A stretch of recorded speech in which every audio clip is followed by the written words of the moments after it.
Virus emerged from eastern China and began to spread inexorably across the globe, clearly headed here.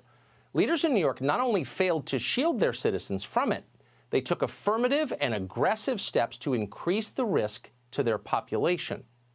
Why would they do that?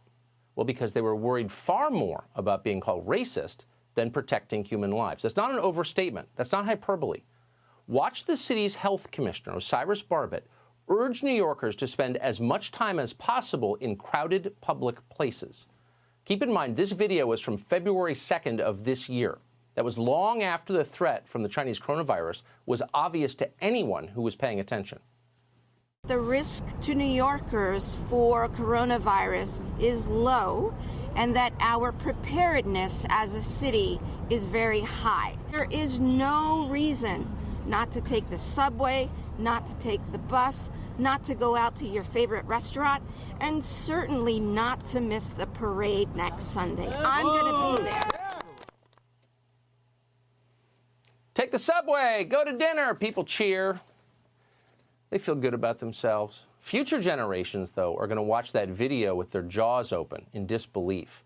How could someone charged with protecting public health so recklessly endanger it?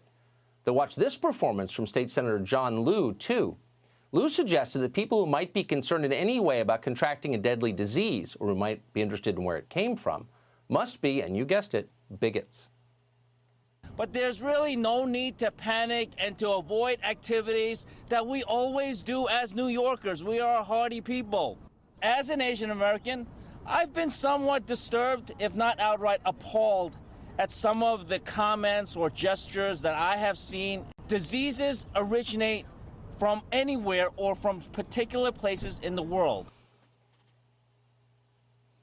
In other words, as a member of a protected interest group, I'm ordering you to ignore this threat to your family on moral grounds. Go to the parade or else. That's what Liu is saying. Let's hope that in the wake of this disaster, after John Liu has lost his job and we can all think clearly again, people will stop talking this way in public for good.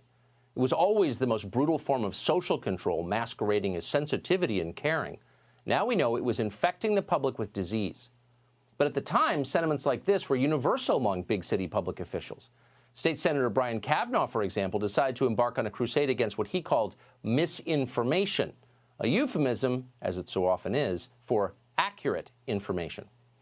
Kavanaugh encouraged people to head to Chinatown for a festival.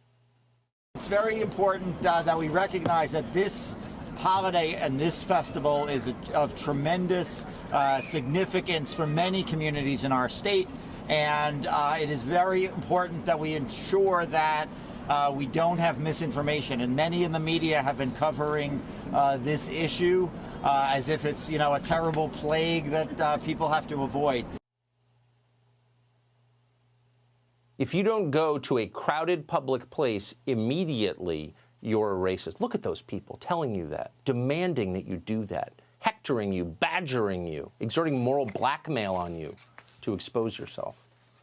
By early March, coronavirus was clearly becoming a major problem in the United States. But for elected officials in New York, the only problem was their constituents' racist worries about staying alive.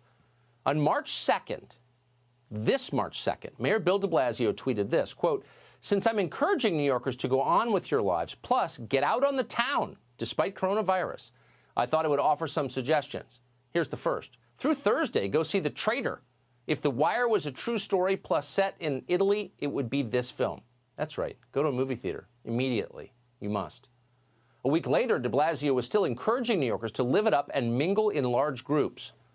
On March 11th, which keep in mind was barely 2 weeks ago, de Blasio was still insisting that, quote, "if you're not sick, you should be going about your life." That very same day, the NBA announced it was suspending its whole season. Italy was already several days into a national lockdown. But the mayor of one of the world's most crowded cities was telling everyone to carry on as though the Chinese coronavirus was just a racist myth. Soon after that, people in New York inevitably started to get sick, in some cases very sick, in some cases they died. And then suddenly de Blasio was on Meet the Press shrieking that Donald Trump had abandoned the city. It was their fault, all their fault. That line almost always works, which is why de Blasio did it. The media play along and move on to the next thing. And no one